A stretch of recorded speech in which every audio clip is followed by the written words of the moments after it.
வையகம், வாழ்க வையகம், வாழ்க வளமுடன். குரு புகழ் வாழ்க, குருவே துணை. ஆசான் அருள் தந்தை வேதாத்ரி மகரிஷி அவர்களின் வாழ்க்கை மலர்கள் என்ற நூலிலிருந்து இன்றைய நாளான 18 டிசம்பர் மாதத்திற்குண்டான சிந்தனை, நாளொரு நற்சிந்தனையாக சிந்தாமணி என்ற தலைப்பிலே நாம் சிந்திக்க இருக்கிறோம். ஆசான் அருள் தந்தை அவர்கள் சுக்குமமாக எழுந்து அருளிருந்து சிறப்பாக எடுத்துரைக்க அருள் புரிவாராக. வாழ்க வளமுடன்.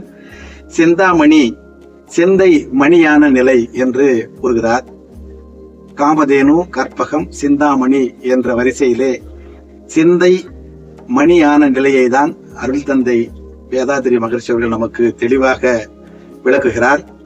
அறிவு சலனமற்று புலனடக்கம் பெற்று அந்த உறுதியான நிலையை தான் சிந்தாமணி என்று மகரிஷி நமக்கு தெளிவுபடுத்துகிறார். சிந்தனையை உணர்ந்து உயிர் விரைவு குறைத்து முடிவாக இயக்கமற்ற அமைதி நிலையை அடைவதற்கு, அதாவது நிர்சலனமான நிலையை அடைவதுதான் சிந்தாமணி என்று கூறுகிறார்கள்.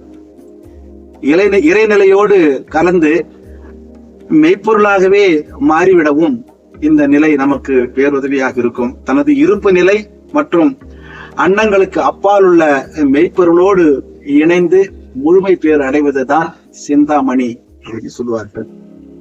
இந்த இறைநிலையோடு எண்ணத்தை கலக்க விட்டு ஏற்படும் ஓர் அமைதியில் விழிப்பாய் நிற்க நிறைநிலையே தானாய் உணர்வதாகும்.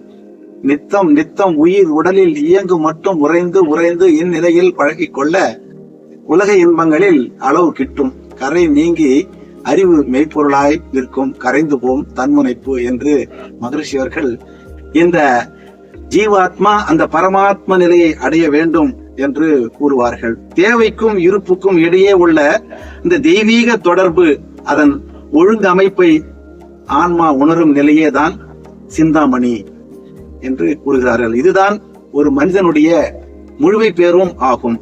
அந்த முழுமை பேற்றினை அடைய தன்னிலை மறந்து புலன் வயப்பட்ட நிலையிலே இருக்கும் பொழுது காம, குரோத, லோப, மோக, மதம், மாச்சரியம் என்று சொல்லக்கூடிய பேராசை, சினம், கடுப்பற்று, முறையற்ற பால் கவர்ச்சி, உயர்தாழ் மனப்பான்மை, வஞ்சம் என்று அருகுண வயப்பட்டு பஞ்சமாபாதங்கள் செய்ய துணிகின்றான். இந்த விளைவில் நாம் உடலிலே பல நோய்களை காண முடியும். உடலிலே நோய், உள்ளத்திலே களங்கம், மனதிலே குழப்பம், இப்பேற்பட்ட குழப்பங்கள் ஏற்படுத்தி பதிவுகளை நாம் கூட்டிக் கொள்கிறோம். அந்த சிந்தையுள் மனதை செலுத்தி அந்த சிந்தனையின் மூலமாக இருந்து விடுபட வேண்டும் என்றால் நமக்கு தேவை அகத்தவம் என்று சொல்லக்கூடியது.